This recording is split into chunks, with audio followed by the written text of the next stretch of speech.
आज एक और हम क्लास 9 से रिलेटेड टॉपिक स्टार्ट करेंगे। हमारे पास टॉपिक है सेल वॉल। देखो, ये फर्स्ट ईयर के अंदर भी पढ़ा जाता है और 9 के अंदर भी पढ़ा जाता है। कुछ डिफरेंस वगैरह नहीं है, मैं उतना इसके अंदर लिखा हुआ है। आप लोग मैंने इसके अंदर जितने भी स्टूडेंट्स है वो फर्स्ट ईयर से रिलेटेड भी इसके अंदर कुछ चीजें सीख सकते हैं। देखो, अब देखो, सेल वॉल जो है, एक सेल वॉल एक रिजिड या टफ रिजिड स्ट्रक्चर होती है, सख्त होती है और नॉन लिविंग होती है। नॉन लिविंग या टफ या रिजिड क्यों होती है, किस लिए होती है, ये मैं आप लोगों को आगे बताऊंगा कि किस चीज की बनी होती है। वो सबस्टेंस होता है जो इसको टफ, रिजिड और नॉन लिविंग बना देता है। ठीक है, उसके बाद permeable protective layer of the some cell. कुछ सेलों के अंदर एक किस्म की परमिएबल, वर्ड का मतलब है कि हर एक मॉलिक्यूल को अलो करे, किसी भी मॉलिक्यूल को सिलेक्ट ना करे, हर एक मॉलिक्यूल को अलो करे, चाहे वो गैस हो, चाहे आयंस हो, चाहे मॉलिक्यूल हो, हर एक गैस, हर एक चीज को ट्रांसपोर्ट करने की सलाहियत रखती है। ठीक है, और ये जो सेल वॉल है कुछ सेल के अंदर पाई जाती है और ये एब्सेंट होती है एनिमल सेल के अंदर। एनिमल सेल के अंदर क्या होती है, एब्सेंट होती है। ठीक है, उसके बाद ये आउटर कवरिंग है, positions next to the cell membrane. Cell membrane सबसे पहले सेल के अंदर साइड से अगर देखेंगे तो पहले सेल मेम्ब्रेन आती है, फिर उसके बाद सेल वॉल आती है। ठीक है, जिसको हम सेल मेम्ब्रेन को प्लाज्मा मेम्ब्रेन भी कह सकते हैं। प्लाज्मा मेम्ब्रेन इसलिए कहते हैं क्योंकि ये डायरेक्ट साइटोप्लाज्म से अटैच होती है। जैसे ये प्लाज्मा मेम्ब्रेन है, उसके बाद जो होती है वो सेल वॉल होती है। ठीक है, अब देखो, ये सेल वॉल प्लांट के अंदर, बैक्टीरिया के अंदर, फंजी के अंदर भी पाई जाती है। ठीक है, ये चीज याद रखना, एनिमल सेल के अंदर एब्सेंट होती है, प्लांट, बैक्टीरिया और फंजी के अंदर भी ये सेल वॉल पाई जाती है। ठीक है, this cell wall mainly important functions होता है इसके सेल के अंदर। अगर देखा जाए तो इसका इंपॉर्टेंट फंक्शन होता है, एक तो प्रोटेक्शंस के अंदर, सपोर्ट के अंदर और स्ट्रक्चर्स के अंदर बड़ा इंपॉर्टेंट रोल अदा करती है सेल वॉल। ठीक है, सेल वॉल हर एक, जैसे प्लांट है, बैक्टीरिया है, फंजी है, हर एक के अंदर जो सेल वॉल है वो अलग अलग सब्सटेंस की बनी हुई होती है। जैसे अगर प्लांट की बात करें तो प्लांट के अंदर एक स्ट्रॉन्ग फाइबर जिसको हम सेल्यूलोज कहते हैं उसकी बनी होती है। अगर बैक्टीरिया के अंदर देखा जाए तो बैक्टीरिया के अंदर शुगर और अमाइनो एसिड जिसको हम कलेक्टिवली पेप्टिडोग्लाइकेन कहते हैं। ठीक है, उसके बाद फंजी की अगर बात की जाए, फंजी की जो सेल वॉल है वो फंगल सेल्यूलोज की या काइटिन की, जिसको हम ग्लाइकेन या प्रोटीन भी कह सकते हैं। ये सब्सटेंस होते हैं अलग अलग लिविंग ऑर्गेनिज्म के अंदर, अलग अलग सेल वॉल जो है कंपोज्ड हुई होती है। ठीक है, उसके बाद इन प्लांट सेल के अंदर are composed of cellulose. Cellulose की वजह से जो सेल वॉल है टफ और रिजिड और नॉन लिविंग हो जाती है। Cell consist of 3 layer.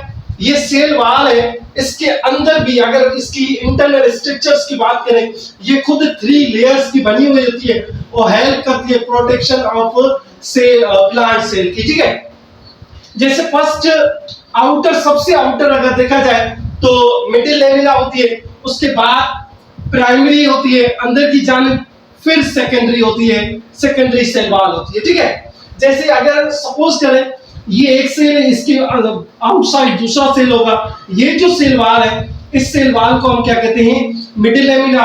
उसके बाद अंदर वाली जो होती है प्राइमरी होती है, उसके बाद जो सेल मेम्ब्रेन के नजदीक जो होती है उसको हम सेकेंडरी सेल वॉल कहते हैं। ठीक है, ये तीनों लेयर एक सीरियल्स के अंदर पाई जाती है प्लांट सेल के अंदर। अब वन बाय वन इन सेल की कंपोजिशन और पोजीशन पढ़ते हैं। ठीक है, अब देखो, फर्स्ट हमारे पास है मिडिल लेमिना, जो दोनों सेल को सेपरेट करने में बड़ा इंपॉर्टेंट रोल अदा करती है।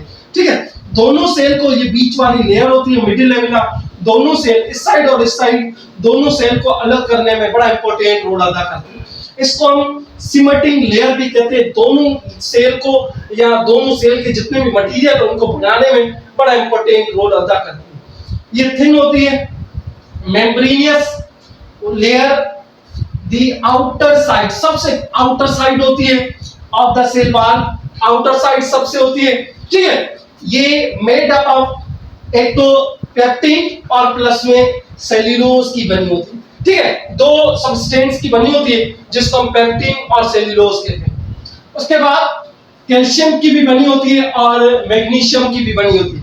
ये जो चार सब्सटेंस है इनकी बनी होती है कौन सी, मिडिल लेमिना। उसके बाद हम दूसरी लेयर अंदर की जाने चलते हैं। हमारे पास प्राइमरी सेल वॉल है जो लाई inside the middle lamina, middle lamina के अंदर की जानिब होती है ये वाली, ठीक है। और ये कंपोज्ड ऑफ सेल्यूलोज, सेल्यूलोज कितना परसेंट है, 25%, और हेमीसेल्यूलोज कितना 50% पाया जाता है, ठीक है। उसके बाद सेकंड सेल वॉल है, सेकेंडरी सेल वॉल, ये बिल्कुल अंदर की जानिब होती है। ये प्लाज्मा मेम्ब्रेन या सेल मेम्ब्रेन से नजदीक होती है। lie along inside the cell membrane made up of thin and tough material of cellulose। ये सबसे सख्त होती है और सेल्यूलोज और प्लस में which held together hard and waterproof substance जिसको हम लिग्निन कहते हैं, उस लिग्निन और प्लस में सेल्यूलोज सब्सटेंस की बनी हुई होती है। ओनली फाउंड इन प्लांट्स, ये सेकेंडरी सेल वॉल है, सिर्फ प्लांट के अंदर पाई जाती है, ना तो बैक्टीरिया के अंदर ना फंजी के अंदर पाई जाती है। सेकेंडरी सेल वॉल प्लांट के अंदर होती है, उसको सपोर्ट के लिए या प्रोटेक्शन के लिए बड़ा इंपॉर्टेंट रोल अदा करती है, ठीक है। Cell which provide mechanical supports, ठीक है, mechanical support in plant cells. Cellulose और लिग्निन की वजह से ये as compare to the primary और मिडिल लेमिना से सख्त हो जाती, इसलिए हम सेल वॉल को हम क्या कहते हैं, नॉन लिविंग कहते हैं। क्यों, सेकेंडरी सेल वॉल की वजह से, ठीक है।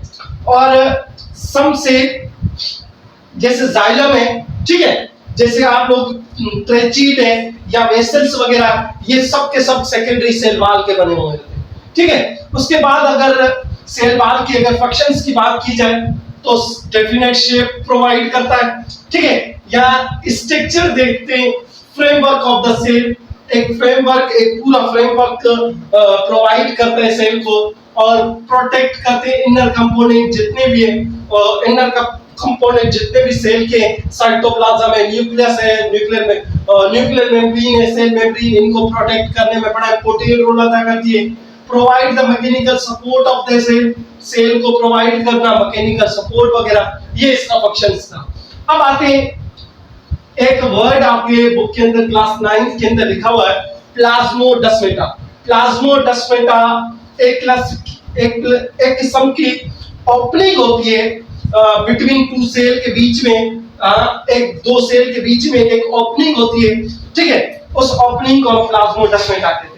दे सेल इंटरैक्ट, बीच में इंटरैक्ट करते हैं with one another, allowing the molecules to travel the between plant cell, ठीक है। इसके जरिए डिफरेंट टाइप की जो मॉलिक्यूल्स है, आयंस वगैरह या गैसेस वगैरह, वो ट्रांसपोर्ट होती है एक सेल से दूसरे सेल के अंदर। ये एक ओपनिंग है बिटवीन टू सेल के बीच में, जो सेल वॉल के बीच सेल वॉल बनाता है। डिफरेंट टाइप के जो वाटर है, मिनरल्स है या न्यूट्रिएंट्स वगैरह, जितने भी सब्सटेंस है एक सेल से दूसरे सेल के अंदर जो ट्रांसपोर्ट होता है, वो प्लाज्मोडेस्माटा के जरिए होता है। ये हमारा क्लास 9 से टॉपिक रिलेटेड था। इसके बाद इंशाल्लाह कल हम नेक्स्ट टॉपिक में मिलेंगे। अल्लाह हाफिज।